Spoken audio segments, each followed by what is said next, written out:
Hi everyone, this is Meera Raval. I'm from Climate Hive, and we have Chandrasekhar Padmasola as our guest today. He is the founder and chief carbon warriors of Global Carbon Warriors. And today he is here to address things like, some of the hardest climate challenges that many startups face in their journey and how to bridge the gap between intention and execution. Okay, so hi Chandrasekhar, welcome to our podcast. And the first question I'm going to dive into is, what do you solve? Hi, Meera. Thanks for having me. And it's my pleasure to be here. The main problem that we solve is the climate innovation gap that is existing.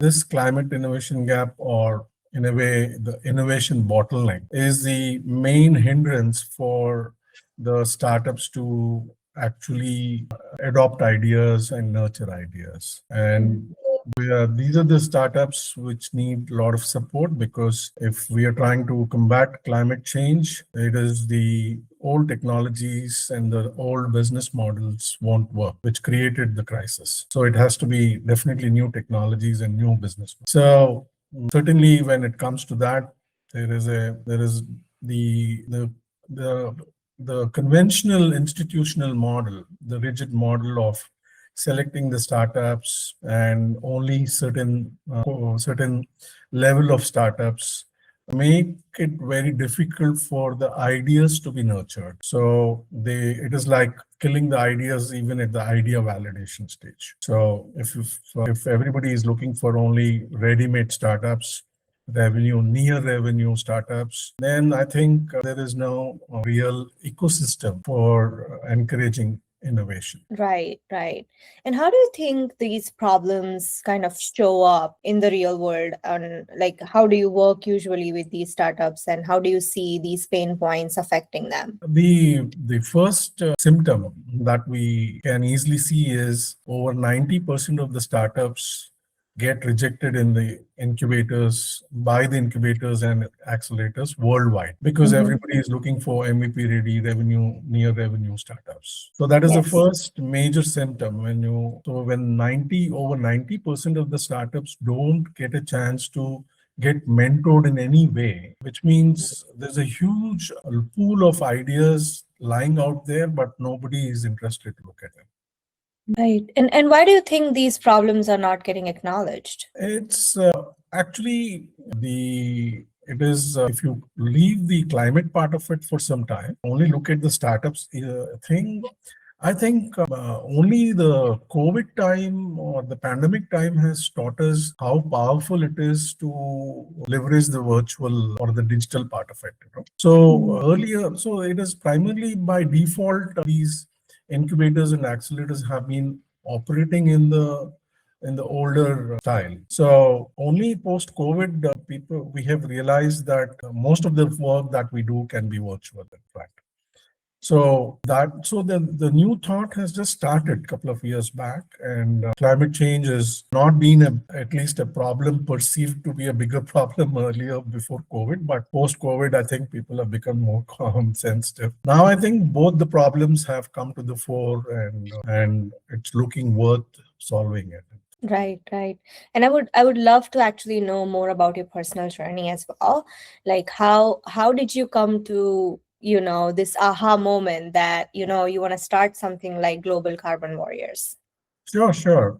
It is quite interesting. In fact, my first good half of the career was in renewable energy sector, and that was my first half. And that was a time when people were not aware of solar power or anything related to it. The awareness was very low. That was the time when I was working with them and setting up solar plants in remote villages and remote islands of India, and where most of the time the last miles were non-motorable. And those hamlets which we powered, they have never seen light in their life in the night. So when we lit up their hamlet on the first night, the smile and the glee that you see on their faces is something which remained with me all my life. And when I actually decided to drop off my corporate stint and do something on my own, naturally, this was the thread which I wanted to pick it up from where I left from. So that is how and then of course, all through my career, apart from whatever the business and operations I was handling, I was always responsible for nurturing the new ideas and developing the new products and developing the new markets for it. So these two tracks have been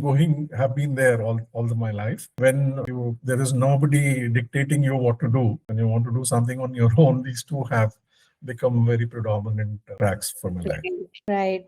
Well, thank you for sharing that. And I would also love to know more about how do you guys work with these startups? Like, what's your process and how do you solve their issues or how do you mentor them? Oh, yeah, definitely, Meera. So it's actually what we have seen is when we want to solve this innovation bottleneck, we first saw that we have to virtualize the whole process of onboarding the startups, or whether it is incubating them, or whether it is funding, or other, in the sense, the interaction with the VCs, and even post funding, all this process we wanted to virtualize. So by virtualizing, you're enabling the startup founder to be mentored from anywhere. So there is no limitation. So second thing is we said we would get the mentor sessions one-on-one, not one-to-many, because we wanted to really have that relevance driven into the program rather than just being at 30,000 feet level. So that gives us a chance for the mentors to actually perform business surgeries, solve the problems, actually, really solve the problem, rather than just stay at 30,000 feet and trying to guide people from an arm's distance. So it is hands-on. So and then there's no qualification criteria. We have no qualification criteria. Anybody can join, even at idea validation stage, which means they have enough chance for their idea to be tried out, validated. They are guided every step from each gate to other gate, how to go without much of a hassle. Right. Thank you for sharing that.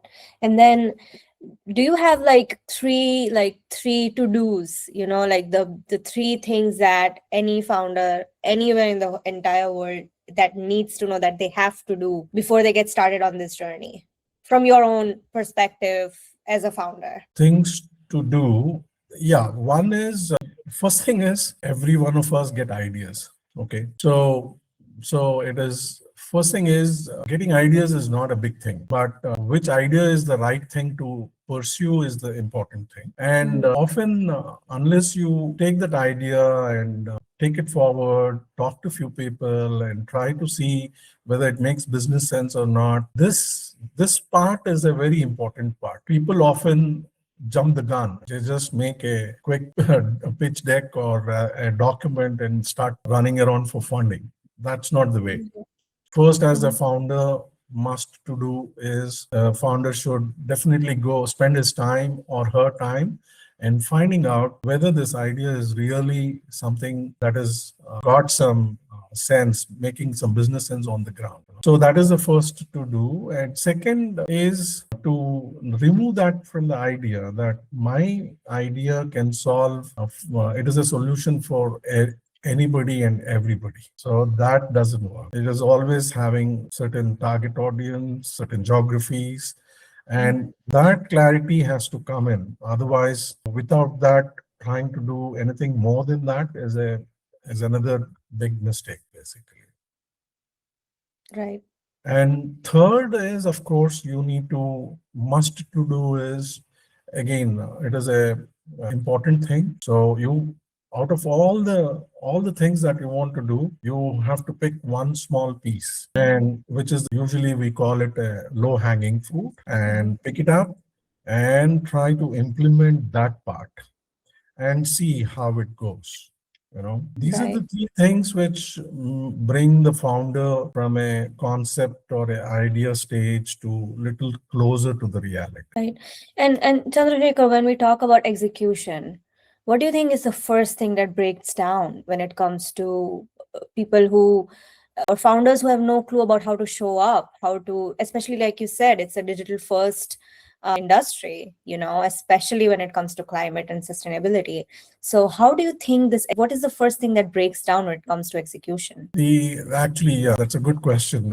It is most often post funding. Most of the startups fail because they lack the execution experience, right? Right. However big and great the strategy is, and the missing link, of course, is in execution. And I think mostly in execution, first thing is you need to have a set of metrics that in mind that should be driving your operation. And if you don't have that in mind, then you're like a cannon going loose, basically. So you're all over and you have no idea what you're trying to prove or anything like that. So it's often we find the founders trying to do many things together at the same time, which should not be in a ideal situation. It should be one after the other. Like suppose to give the good example for that, a founder might try to start the operations in India at the same time, just because there is an inquiry from, say, Middle East, then he or she would go about starting the operations in Middle East also. Now it is like sailing on two boats. Neither of them you would be able to focus sufficiently, and they both are unknown devils, and enough surprises will tear you. Right. That's so true. It's about selective execution. Absolutely. Absolutely. Right. And then you mentioned that you work with all kinds of companies, so they can be in any stage of their journey. Have you seen something specific, especially when you talk about entering new markets? Have you seen a very specific problems that companies fail, even though, for example, if they are well established in India, but they want to enter, let's say, Middle East or Europe or US? Have you seen like them failing, and why? Why do you think they fail? Oh, that's actually every market has its own dynamics. And just because I'm successful in India, it doesn't mean that I should be successful in US or any other market. Every market has its own dynamics. The prerequisite is to be familiar with those things. If you're not familiar, at least get a advisor or a mentor who's familiar with that, so that you need that hand-holding initially till such time you're on your own. We always say for anything, there is a magic recipe which you require first before you scale. If you don't know what is that magic recipe, and you think that just because this thing worked in one geography, it will work in other, no, it won't. So different strokes for different folks. Absolutely, yeah. And then when it comes to your work with, Global Carbon Warriors, what do you think it's benefits them? Like if they work with you versus going about it alone, what difference would it make? I would love to know that. That's actually a very great question in today's scenario. Most of the places, either they are technology incubation is focused on, or they are focused more on the acceleration part of it. So again, it is a one-to-many approach. So in the whole deal, the business part of it is missing largely, and we bridge that gap. We bring in that business oxygen into the whole thing. When I say business, we starts with having seeing yourself from the investor's lens. That's the first thing, because you might be thinking of your product as a great product, and you will be so obsessed as a founder, but you might be missing the whole angle of how investor is looking for. In a classic example, by and large, by any startup, they will do everything that needs to be done. And when they go to the investor is one simple question shoots it down. The investor says, okay, it's all good, but what are the entry barriers to this? I don't see any entry barriers. After 3 years or 4 years, you may make some revenue, you may scale up, but somebody sees that you're making enough money and there are 10 more competitors who come in. What are your moats? What are your moats? So this takes them unawares. So we prepare them, we make them think about their business from the investor point of view, which means basically we help them de-risk their business, Right, which right, is what the right. investor is always looking for, how they're de-risking them. And then I also want to talk about, accountability factor when it comes to decision makers, especially in this space. What do you think is, when does that become real? You mentor them, you help them, but then when it comes a time that they have to, be accountable for their decisions, how do you prepare them for that? Oh, yeah, that is a very good question in the sense. The most of the times when you have a mentor or somebody who is really taking care of you or issues, then you have the comfort of dropping everything on the other's desk and Yeah. thinking that they're taking care. So yeah, that is a constant thing that we have to handle it. But we have to keep on. It is just a reminder to the founder that, see, look, we are just here to advise you. You have to take the final call. It doesn't mean that whatever we tell you have to take it, because tomorrow, whether it is a failure or a success, it is you who have to take the credit, not us. So I think it is most of the time it is more a reminder than anything else, because they know anyway their sweat is on the they are sweating it out and their money is on the table. So, but then yeah, in mentoring business, in consulting business, we just have to keep on reminding them that, see, look, we may drop off anytime. We only trying to make you fish. We're not trying to get you the fish. Right. And you know what? I would love to know if you have like a real life story you want to tell us about a company or a founder that you think our listeners can get some lessons or takeaway from. Yeah, there is not one, but there are quite a few. But I think I can give relevant examples basically, because different situations we made difference in different startups. If first thing which comes to my mind is, there is a founder who came and to us and registered with us and said, "I'm making a material. It is a alternative material, sustainable alternative material, which is using for making the pens in place of plastic." Okay, that's good. Idea is great. So then he went on. He is trying to raise funds, and I said, "See, look, you are jumping the gun. You have to worry about how long does it take if you say establish a market of say $1 million first. The sooner you make a $1 million market revenue, the established players like Camlin or Reynolds or so many others are there. How long does it take for them to actually do the same thing for you?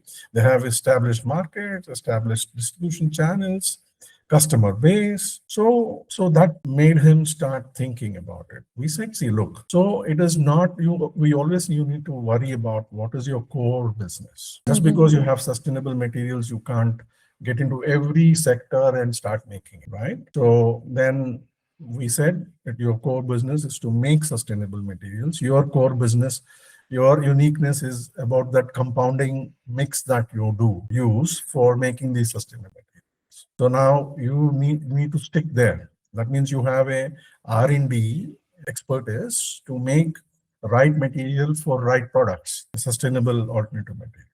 I think that is a big piece of advice or a big piece of guidance for them to set your track right. Or else after traveling for 100 kilometers, then you realize you're on the wrong path. It is going to be a very costly affair for them.